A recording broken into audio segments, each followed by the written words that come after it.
A tristeza da criança era profunda e fez com que sua mãe o levasse até o cemitério onde os soldados estavam enterrados. O menino interagiu com o túmulo e foi como se ficasse aliviado. Nunca mais tocou no assunto e passou a viver uma vida normal. Olá, estamos de volta. E no bloco anterior eu deixei mais uma vez uma pergunta para o Norberto, questionando sobre Chico Xavier e Jesus Cristo. Seriam pessoas que teriam vindo tratar de um resgate?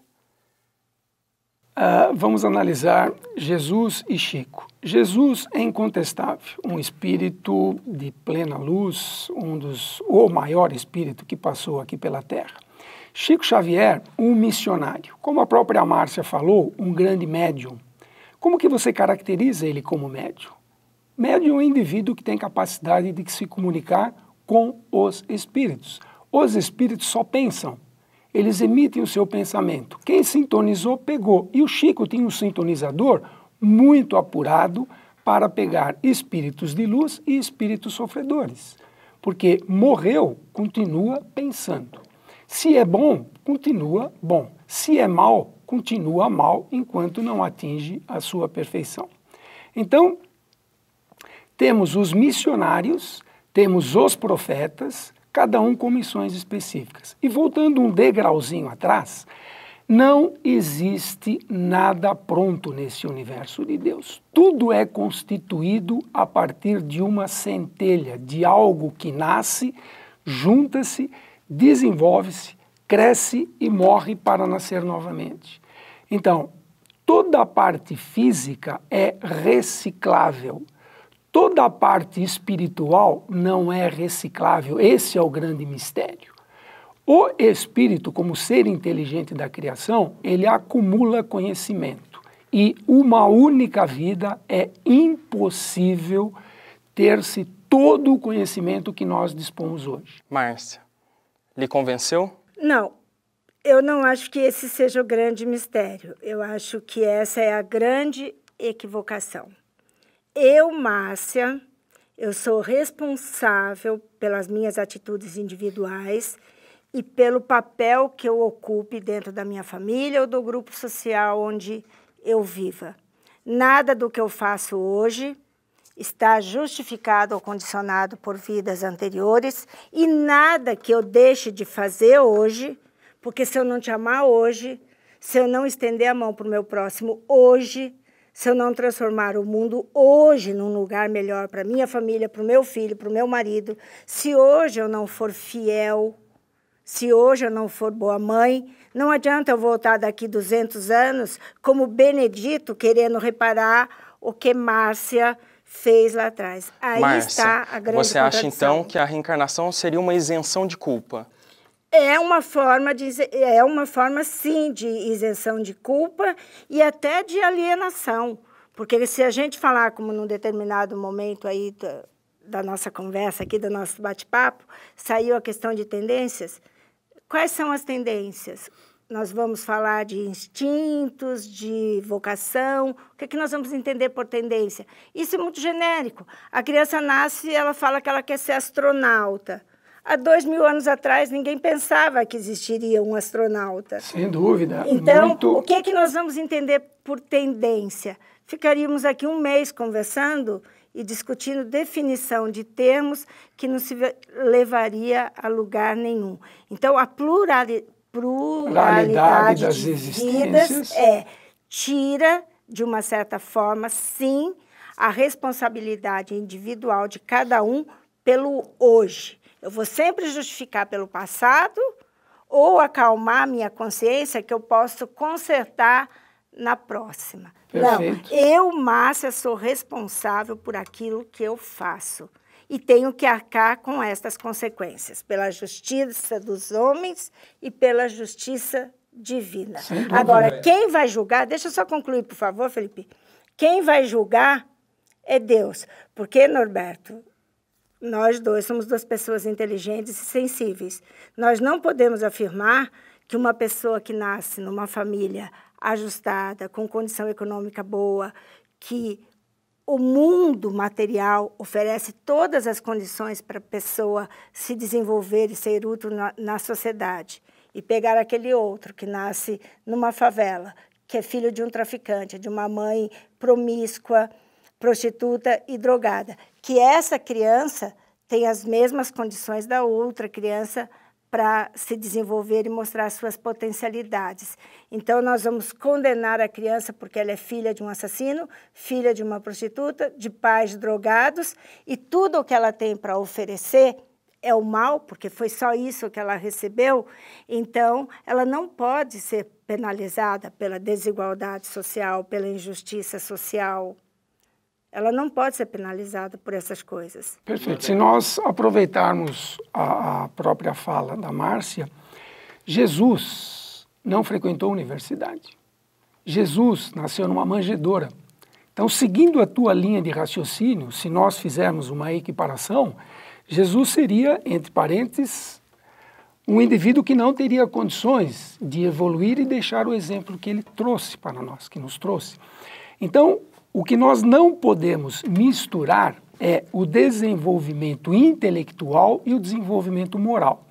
O desenvolvimento moral, ele se atinge, nós conquistamos o nosso desenvolvimento moral através de experiências sucessivas.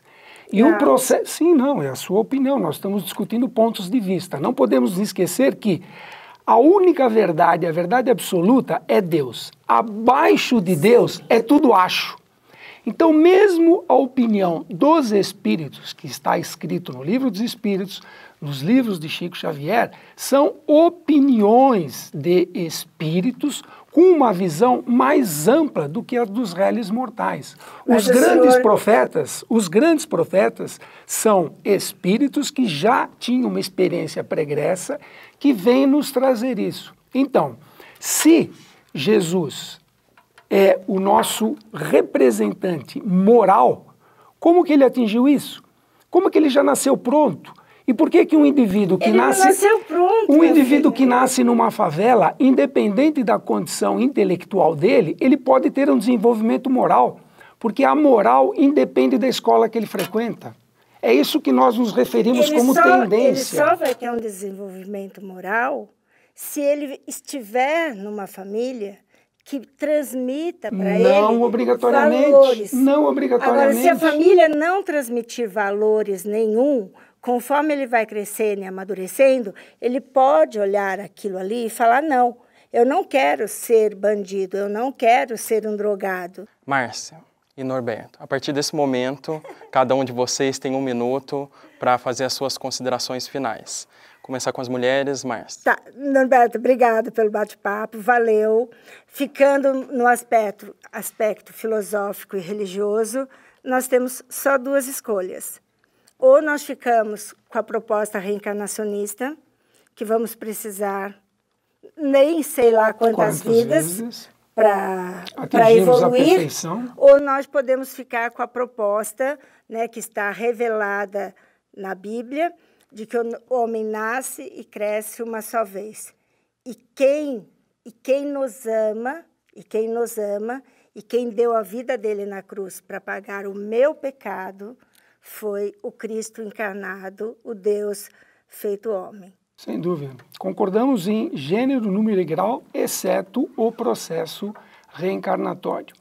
Nós entendemos que, como os espíritos foram criados simples e ignorantes, rumo à perfeição, a cada estágio, a cada vivência, em cada grupo social, na família, na escola, no trabalho, é que nós vamos treinando tudo isso. Então, a lógica nos leva a entender e compreender o dogma da reencarnação. Por quê? Não existem experiências comprobatórias da reencarnação. É simplesmente uma questão de lógica, de bom senso e de um raciocínio que nos dá uma resposta às nossas dúvidas. Posso discordar meio segundo só? Pode discordar? Pode. Da palavra dogma que o senhor usou, pelo amor de Deus. Sim, mas é um dogma.